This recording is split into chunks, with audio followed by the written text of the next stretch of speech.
이스라엘 백성들에게는 광야 40년의 생활이 아주 특별한 역사이죠. 그래서 이집트의 종으로부터 해방된 이스라엘 백성들은 이제 출애굽하면서 하나님의 백성이 되었죠. 근데 이제 이스라엘 백성들이 출애굽을 하고 난 다음에 하나님의 백성이라는 그런 축복, 이런 자유, 이 권리를 잘 사용했으면 좋았을 텐데 이걸 남용했다는 것입니다. 그래서 죄를 또다시 저지르게 되죠. 그러는 가운데 1세대의 모든 출애굽한 백성들이 다 죽고 맙니다. 광야에서요. 고린도 성도들도 마찬가지라는 거예요. 죄악 가운데 있었던 고린도 성도들이 이제 그리스도를 이제 고백하고 주로 고백하고 이제 막 크리스찬이 됐다는 거예요. 출애굽한 백성들이 이제 막 하나님의 백성이 된 것처럼 세상 가운데 살다가 고린도 성도들이 이제 막 크리스찬이 됐어요. 그렇다면 구원받은 백성으로서 그런 축복과 자유 또 권리를 잘 사용했으면 좋았을 텐데 그들도 이스라엘 백성들처럼 이런 축복과 이런 자유의 권리를 잘못 남용하고 있다는 것입니다. 그런 측면에서 바울이 이스라엘 백성들의 이야기를 좀 끄집어내서 이야기를 하고 있는 것이죠. 그래서 고린도 성도들은 자기들이 받은 은사, 특별히 그런 지식을 자랑을 했습니다. 그렇게 하면서 또다시 여러 가지 음행이라는 우상 제물을 섬기는 그런 죄에 빠질 염려가 있었습니다. 그게 이제 염려가 돼서 고린도 성도들이 이스라엘 백성들처럼 이런 반복되는 죄를 지어서는 안 된다라고 하는 측면에서 오늘 편지를 쓰고 있는 것입니다. 그래서 먼저 1절부터 5절까지의 말씀을 보시면요. 고린도 교회 성도들과 이스라엘 백성들은 역사적으로 또 신앙적인 면에서 이렇게 연결이 되어 있어요.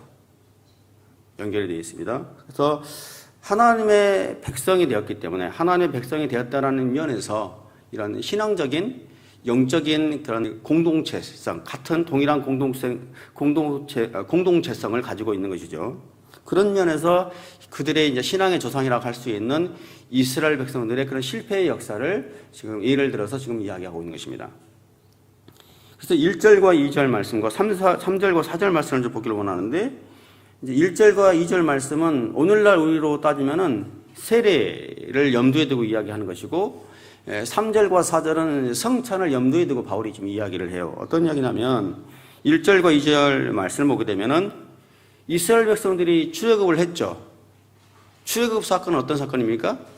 물세례를 의미하죠. 우리에게 죄악으로부터 벗어나서 이제 거룩한 하나님의 백성이 된 것, 이게 세례이지 않습니까? 이게 출애굽의 역사죠. 그리고 3절과 4절 말씀을 보게 되면 이스라엘 백성들이 광야에서 무엇을 먹었습니까? 신령한 음식을 먹었어요. 신령한 음식이 만나죠. 하늘에서 내려온 떡, 만나를 먹었고 신령한 반석에서 물을 마셨다는 거예요. 여러분도 잘 아는 무리바 사건, 반석에서 물을 먹게 됐죠. 근데 여기서 바울이 이야기하는 것은 그 신령한 반석인데 그 반석, 그 바위가 뭐냐? 예수 그리스도라는 것이에요. 그래서 예수 그리스도만이 영원한 생명수다라고 이야기를 하고 있죠. 지금 말하고 있는 것입니다. 그래서 신령한 떡, 만나이신 예수 그리스도, 신령한 반석이신 생명수이신 예수 그리스도, 그렇죠? 그것을 우리가 예수님의 그런 어떤 지금으로 따지면 살과 피를 우리가 먹고 마시면서 우리가 영원한 생명을 누리는 것이지 않습니까? 그런 의미로 지금 성찬을 이렇게 비유해서 이야기를 하고 있는 거예요. 이스라엘 백성들이 그렇게 생명의 떡과 물을 마셨듯이 우리도 지금으로 따지면 초대교회부터 지금으로 따지면 늘 예수님의 살과 피를 이렇게 먹고 나누면서 먹고 마시면서 영원한 생명에 대해 생각해보고 무엇보다도 예수 그리스도의 그런 희생과 사랑을 우리가 생각하고 있지 않느냐, 이런 이야기를 좀 하고 있는 것입니다. 그런 측면에서 우리는 우리 교회에서도 매월 한 달에 한 번씩 성찬을 행하고 있죠. 물론 이제 성찬은 예수님께서 십자가에 돌아가시기 전에 하셨던 것들을 기념하기 위해서 우리가 하는 거고 있는 거지만 이스라엘 백성들의 역사로 이렇게 돌아가 보면 이렇게 이야기할 수 있다는 거예요. 바울의 이야기는. 그래서 우리도 매번 성찬을 우리가 참여하는데 그 예수님의 그런 사랑과 희생을 늘 기념함과 동시에 우리도 예수님처럼 희생할 것을 결단하는 시간이 되어야 되겠죠. 그래서 이런 의미를 가지고 우리가 성찬에 참여하는 저와 여러분들이 되시기를 예수 그리스도의 이름으로 축복합니다. 그래서 지금 세례와 성찬을 이야기하고 있어요. 그러면서 5절 보게 되면 이런 하나님의 기적과 은혜를 누렸던 이스라엘 백성들이 그럼에도 불구하고 출애굽을 경험했죠. 그리고 신령한 떡을 먹었죠. 신령한 반석에서 물을 마셨죠. 이런 경험들을 했던 이스라엘 백성들이 하나님의 말씀을 거역을 했다는 거예요. 음행을 저질렀고 반역하기 시작했다는 거예요. 우상숭배를 했다는 것이죠. 이것을 통해서 갈렙과 여호수아를 제외한 1세대 출애굽한 백성들은 다 광야에서 죽었습니다. 그래서 너희들도 이스라엘 백성들의 이런 역사를 생각해보고 이런 패역한 백성들이 되어서는 안 된다. 주의해라 라는 측면에서 바울이 권면하고 있는 것이죠. 여러분 이제 방금 전에 제가 세례에 대해서 이야기했고 성찬에 대해서 이야기했는데 다시 한번 우리가 다 아는 이야기지만 다시 한번 생각해 볼 수 있는 것은 세례와 성찬이 우리의 구원을 보장해 주는 건 아니죠. 세례와 성찬은 구원과는 관계가 없습니다. 그렇죠? 우리가 세례를 받았다고 해서 성찬에 참여한다고 해서 우리가 구원의 백성이 되는 것이 아니에요. 다시 좀 다르게 표현하면 우리 성도들이 온누리 교회의 세례 교인이 되었다고 해도 온누리 교회의 세례 교인이 되었다고 해서 그리고 매월 행하는 한 달에 한 번 성찬에 우리가 참여를 하고 있다고 해서 우리가 구원받는 것은 아니라는 거예요. 그렇죠? 구원은 뭐냐면 예수 그리스도를 믿는 그 믿음이죠. 그 믿음으로 우리는 구원받고 그 믿음이 우리를 구원을 완성해 가는 것이죠. 그 믿음이. 왜 세례를 받냐 성찬을 받느냐 하면은 그 구원받은 사람들이 우리 성도들 앞에 나는 구원받은 사람입니다 라는 의미에서 우리가 세례를 받고 고백하고 성찬을 행하는 것 뿐이죠. 한 가족입니다. 그리스도 안에서 우리가 한 가족입니다 라는 의미에서 우리가 그렇게 하고 있는 것입니다. 근데 바울이 지금 이야기하고 있는 것은 그것 자체가 구원은 아니라는 거예요. 근데 문제는 고린도 성도들은 뭐냐면 내가 세례 교인이 되었습니다. 나는 세례를 받았습니다. 그리고 나는 교회에서 행하는 성찬에 날마다 매일 참여하고 있습니다. 라고 하는 그런 생각, 이런 행위로 인해서 자기가 구원받았다는 것을 보장받고 싶었다는 거예요. 굉장히 단순한 이야기지만 굉장히 중요한 이야기를 지금 하고 있는 것입니다. 그래서 나는 세례를 받았고 성찬에 참여하고 있는 이상 나는 구원받은 사람이기 때문에 세례 교인이 됐기 때문에 밖에서 육체적으로 어떤 더러운 행위를 하더라도 나는 관계가 없다는 거예요. 그래서 고린도 성도들은 그리스의 철학을 영향을 받았기 때문에 영과 육을 분리해서 생각했던 거예요. 영적으로 내가 구원을 받았다면 육체적으로 내가 어떤 음행을 하더라도 우상제물을 먹고 우상숭배를 하더라도 나는 구원받을 수 있다. 그런 행위를 하더라도 나에게서 구원이 멀어지지 않는다라고 생각을 했다는 것입니다. 그래서 음행에 대해서 늘 하던 대로 음행에 대해서 또 우상제물을 먹고 마시는 것에 대해서 굉장히 비교적 자유로웠다는 것입니다. 자유했다는 거예요. 나는 세례 교인이 됐기 때문에 성찬에 참여하기 때문에 이걸 자랑하면서 그랬다는 거예요. 이건 잘못됐다는 것을 바울이 지금 이야기를 하고 있죠. 너희들이 만약에 이렇다면 너희들도 이스라엘 백성들이 출애굽을 경험했고 신령한 떡을 먹고 신령한 물을 마셨지만 반석에서 물을 마셨지만 그들이 어떻게 됐느냐는 거예요. 광야에서 다 죽지 않았느냐. 광야를 건너서 가나안까지 가야 되는데 광야에서 다 죽었지 않았느냐.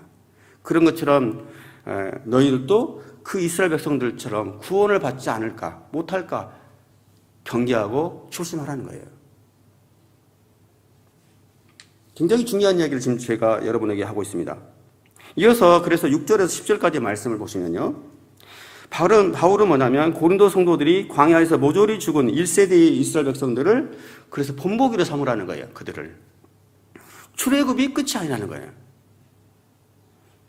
이집트에서 도망쳐 나왔다는 그 사실 자체가 끝이 아니라는 거예요.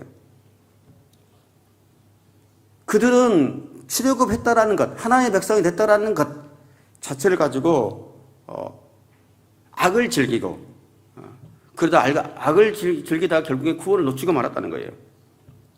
그래서 바울이 4가지 경영을 좀 하고 있는 것입니다. 첫 번째 뭐냐면 하나님을 진실로 너희들이 믿는다면 절대 우상 숭배를 해서는 안 된다라고 바울이 명령을 합니다. 이스라엘 백성들이 광야에서 금송아지 신을 만들어 놓고 춤을 추면서 우상 숭배를 했죠. 그들 그런 것처럼 너희들도 이스라엘 백성들처럼 우상 숭배해서는 안 된다는 거예요. 이스라엘 백성들이 갓 출애굽하고 난 다음에 바로 금송아지 신을 만들어 놓고 춤을 췄잖아요. 우상 숭배했잖아요. 그래서는 안 된다는 거예요. 그래서 우상 숭배에 따라다니는 게 뭡니까? 음행이죠. 음행. 그래서 이스라엘 백성들처럼 너희는 음행해서는 안 된다는 거죠. 여기서 음행하지 말라는 것은 아마도 바알의 그 부울 사건을 염두에 두고 바울이 이야기를 하고 있습니다. 그래서 발람의 꾀에 넘어져 가지고 모함 여인들과 음행을 저질러서 2만 3천 명이 일거에 다 죽고 말았죠. 이처럼 당시의 고린도 성도들은 우상 제물을 나는 이제는 세례 교인이 됐기 때문에 우상 제물을 자유롭게 먹어도 된다는 거예요.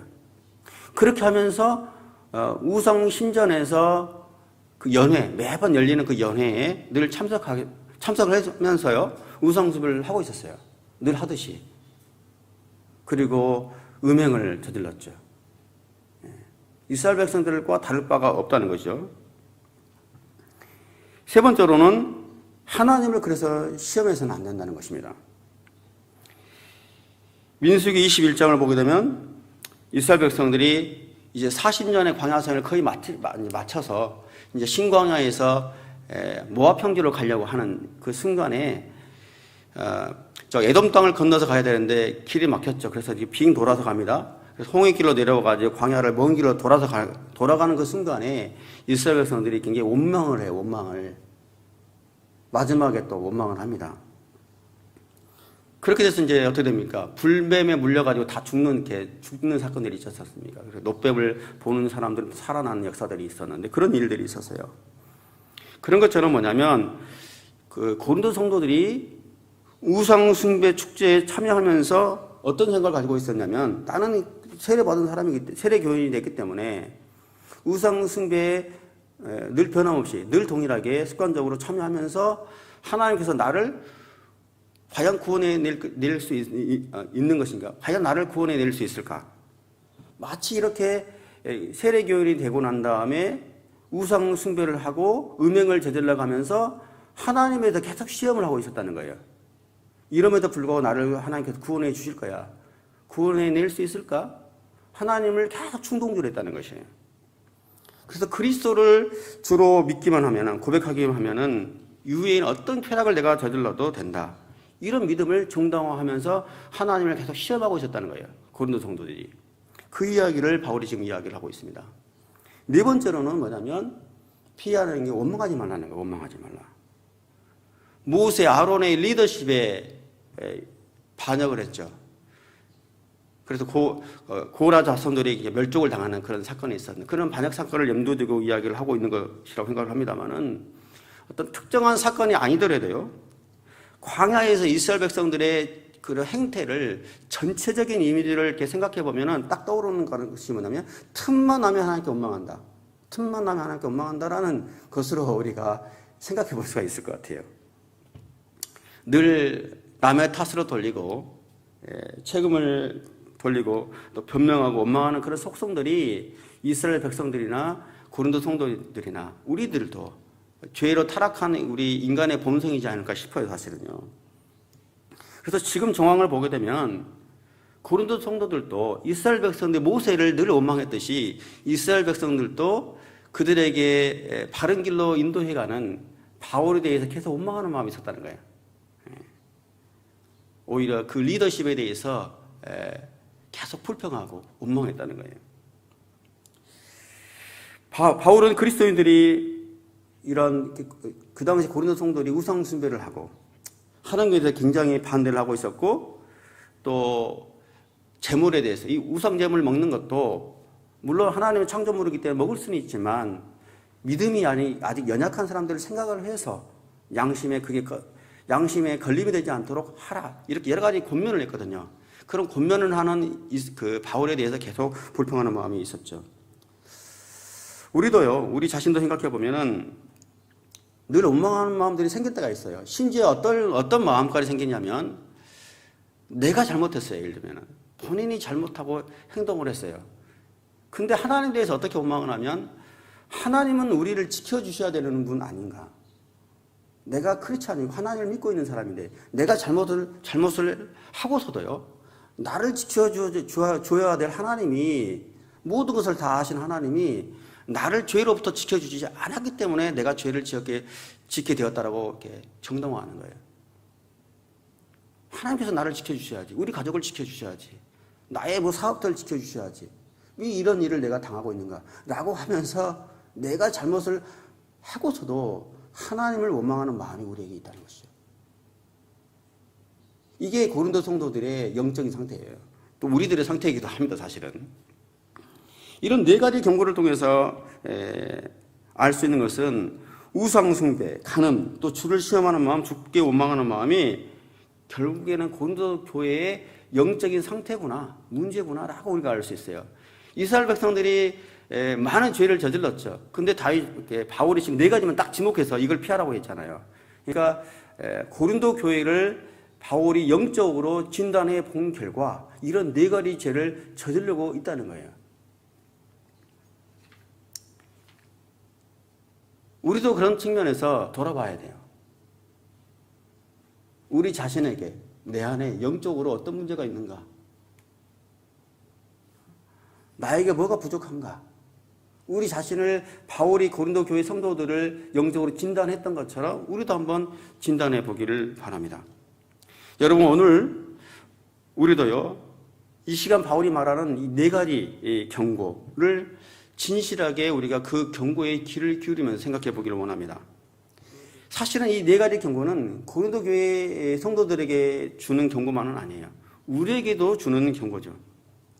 그래서 정직하게 나의 내면을 들여다보고 우리 안에 우상 숭배, 또 간음, 또 주를 계속 시험하는 마음, 동일하게 습관적으로 죄를 지으면서 하나님을 충동질하는 것들, 또 하나님을 원망하는 마음이 없는지 한번 돌아보기를 원합니다. 만약 한 가지라도 떠오르는 죄, 내 마음의 양심에, 믿음의 양심 가운데 걸리는 죄가 있더라면 오늘 이 시간 주님께 그것을 고백하며 나가는 저와 여러분들이 되시기를 예수 그리스도의 이름으로 축복합니다. 마지막으로요, 11절과 11절부터 13절까지 말씀 함께 읽어볼까요? 시작.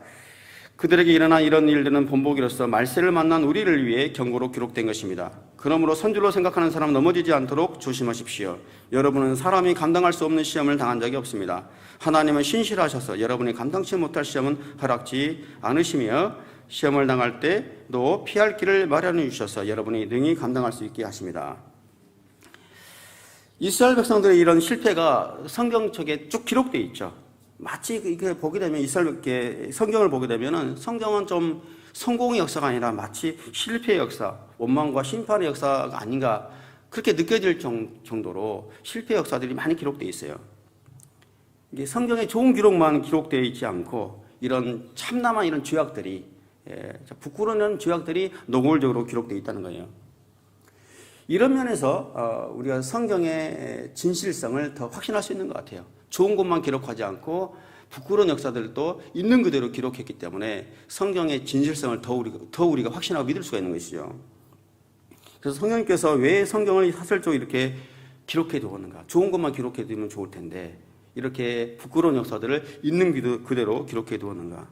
그것은 바로 뭐냐면 실패의 역사 또한 실패의 역사대로 우리에게 좋은 유익한 말씀이기 때문에 그렇습니다. 그렇죠. 우리가 실패의 역사를 거울로 삼아서 우리 하나님을 믿는 우리 크리스찬들이 더 많은 것들을 배울 수가 있어요. 그래서 왜 우리가 실패를 하고도 왜 반복적으로 실패를 하느냐? 그것은 우리가 역사를 공부를 해도 좋은 것만 취하고 나쁜 것은 덮어두고 배우지 않기 때문에 실패를 반복하는 거죠. 사실은요. 근데 실패의 역사를 있는 그대로 우리가 받아들여서 우리 믿음 가운데, 우리 신앙생활 가운데 본보기로 삼는다면 건강한 믿음의 생활을 할 수 있을 것입니다.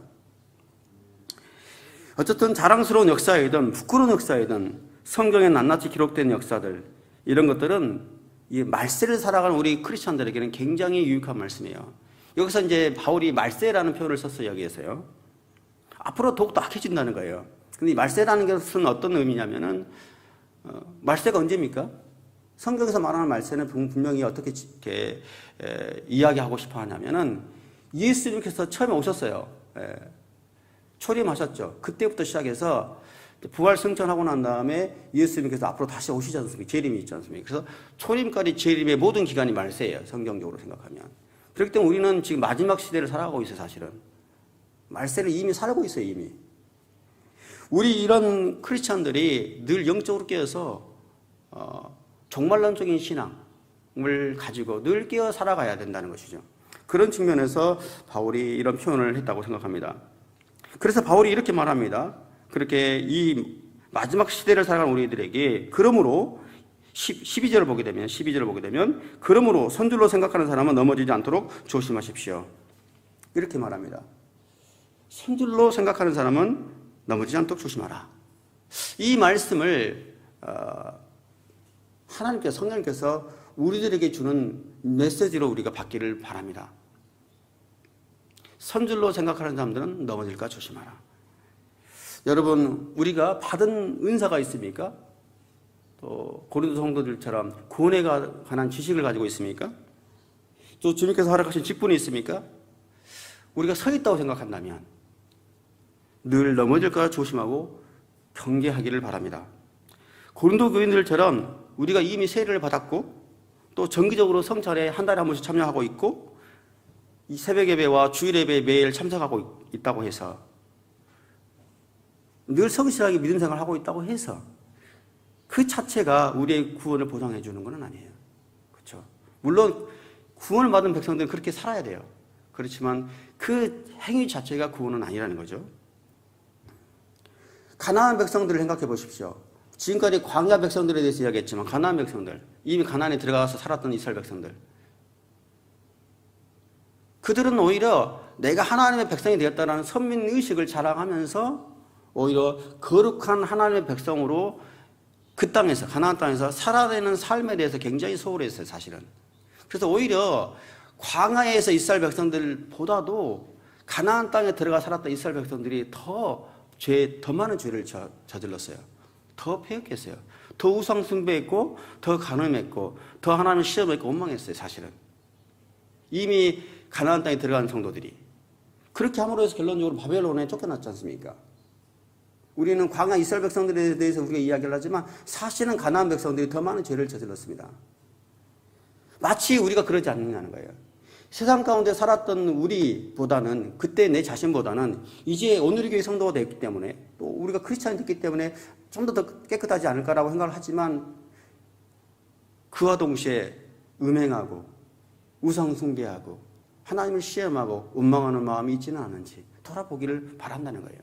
더 많은 죄를 혹시 저지르고 있지, 위선적인 죄를 저지르고 있지 않느냐는 거죠. 이런 면에서 우리 크리스찬들은요, 우리는 늘 구원의 안정성을 찾기를 바라요. 구원을 받았다는 그 안정감을 찾기를 원하거든요. 그래서 우리 크리스찬들은 구원의 안정성에 마냥 그렇게 안주하는 삶이 아니라 오히려 구원에 대한 확실성을 붙잡고 끊임없이 나아가는 그런 삶이 우리 크리스찬의 삶이 아니지 않을까 생각을 해봅니다. 그런 측면에서 바울이 이렇게 이야기를 하죠. 빌립보서 3장 12절 14절에 제가 한번 읽어볼게요. 나는 이미 얻었거나 이미 온전해진 것이 아닙니다. 나는 그것을 붙잡으려고 쫓아갑니다. 이는 나도 그리스도 예수께 붙잡혔기 때문입니다. 그리스도 예수 안에서 하나님께서 위에서 부르신 그 부르심의 상을 위해서 표들 향해 쫓아갑니다라고 바울이 이야기했죠. 우리는 늘 구원에 안주하기를 바라요. 그렇지만 사실은 바울은 뭐냐면 늘 달려간다는 거예요. 확실히 구원을 받았다는 그 확실성을 위해서 붙잡기 위해서 늘 달려가고 있었다는 거예요. 그게 바로 구원을 받은 성도들의 태도인 것이죠, 사실은.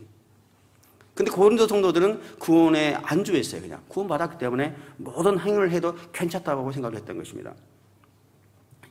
여러분 뭐 두발 자전거 이런 표현 자주 사용하지 않습니까? 두발 자전거가 넘어지지 않는 방법이 뭡니까?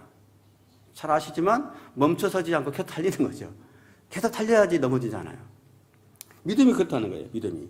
바울이 이야기하는 것은 하나님의 약속을 향해 달려가는 그 믿음만이 우리가 넘어지지 않고 구원을 완성해가는 가장 안전한 방법이라는 거예요. 달리는 것이 가장 안전한 방법이라는 것이죠. 멈춰서면 넘어집니다. 그리고 또 그 구원의 확실성을 붙잡기 위해서 어떻게 해야 되냐면 하나님의 신실한 성품을 생각하고 바라봐라. 바울이 이렇게 이야기합니다. 13절 말씀 보게 되면요. 하나님은 우리에게, 저와 여러분에게 감당치 못할 시험을 주시지 않는다. 설사 우리가 시험을 당할지라도 피할 길을 주셔서 우리가 능히 감당할 수 있게 하신 분이 하나님이시다라고 바울이 이야기를 합니다.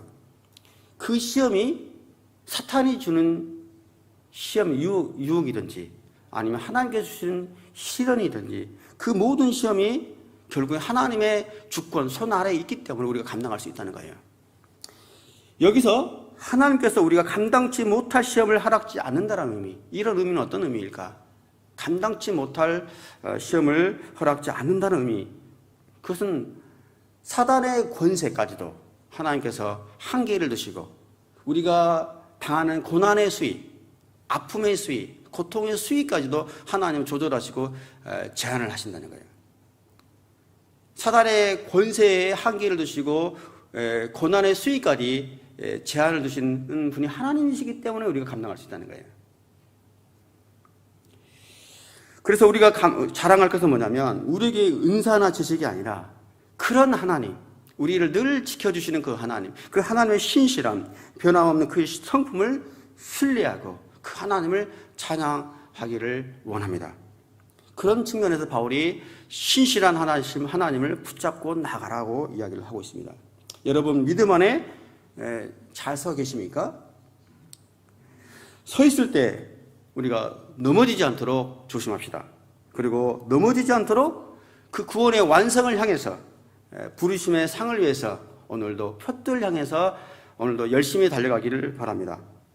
우리에게 감당치 못할 시험은 없습니다. 그런 측면에서 하나님은 우리에게 감당할 시험을 주십니다.